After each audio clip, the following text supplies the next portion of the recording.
At hindi lang yan, Rox, nanalo pa siya fresh from winning a Best Actress Best Award. Actress siya sa PLBC. MMA. Yes. Best Actress in a Single Performance sa Star Awards.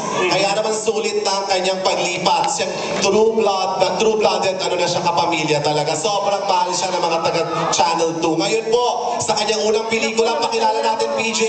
Of course, ang inaatid ko po sa inyo, ang nag-iisang laika sa buhay ko, Miss Angel Locsin! Ayan po. O, diba? Ayan po si Angel, diba? Isang gawa sa buhay ko. Laika? Wow! Diba? Magandang hapon po sa inyong lahat. Ako, wow! Puno! Maraming salamat po sa inyong lahat. Sa lahat po na, I thank you.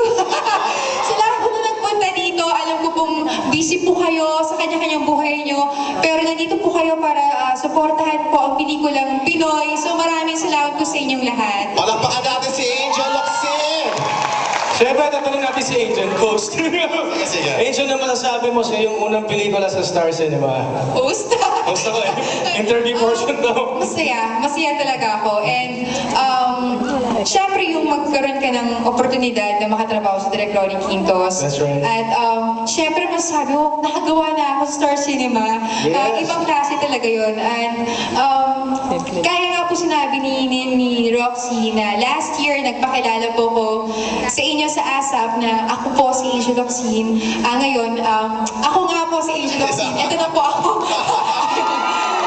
Maraming salamat po. Okay, follow-up question ako. Ano naman sabi mo, katambal mo? Na katambal mo si Piolo ngayon? Grabe yung love scene Ano nila naman kanina. sabi mo, katambal mo si Piolo? Puro halikan ng halikan. Proud. Sobrang proud talaga ako. Rox, pangarap ko ito maging partner, di ba? Kaya nga ako napalipat eh. In fairness po talaga, tinanong ko siya last year, o sino siya sa mga nag-convince sa'yo na lumipat, sabi niya si Piolo Pascual. Kaya talagang proven na po yung pagkakaibigan nila, talagang sobrang very close po sila. Ayan po. Mamaya po makakasama po natin si Piolo at si Angel sa ating meet and greet. Okay? Magpapakita po ng abs. May mga tanong pa ba kayo? Message? Nasa ba yung app si Piolo? Gusto ko makita ng personal. Busy. Nakatago. Angel. Thank you.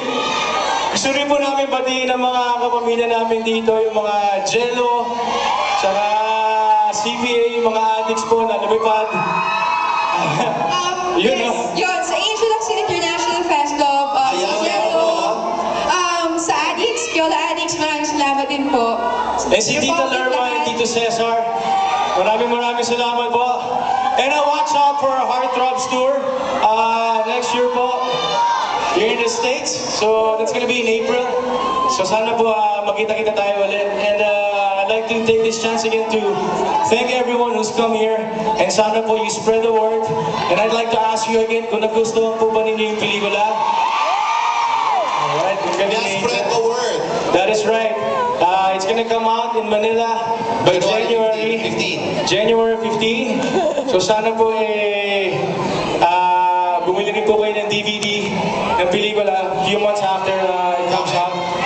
And yun, sinabi na sa VTR kanina yung mga pelikulang ipapalabas next year. And kami po ang starter. So sana magandang taon para sa Star Cinema. And supportahan niyo po lahat ng Star Cinema movies. Okay. We'll have a minute lang, Jel. Halika. Angel, para May tanong na sa'yo. Si ano? Angel. Angel. Si Angel. Jel, halika dito. Busy. Tagalin natin ako. Sige, bibigyan namin yan siya sa ibig. Mag-post muna kayo para sa kanila. 1 minute. Ayan. Pictorial muna, pictorial. Kunan nyo. Yan. Pupunta rin sila dito sa side na to. Piolo, Angel, dito naman. Just dito. Ayan. Si Laik at si Noah. Si Ara. O, dito naman daw. Si Migo. Direct na sila dito. Okay? Dito naman daw, mabilis lang. Ayan. Okay. Ayan. Bago tayo magpaalam, Diba? ready na ba tayo, Jay, sa ating extreme? Okay, maraming salamat. Thank you, Piolo Pascual and Angel Locsin. Palakpakan mo natin. Bago tayo magwakas, ako mo po muna kayo sa ninyo. nyo. Merong ano tayo, special surprise from Extreme Magic Sing. Silipin nyo po yung mga upuan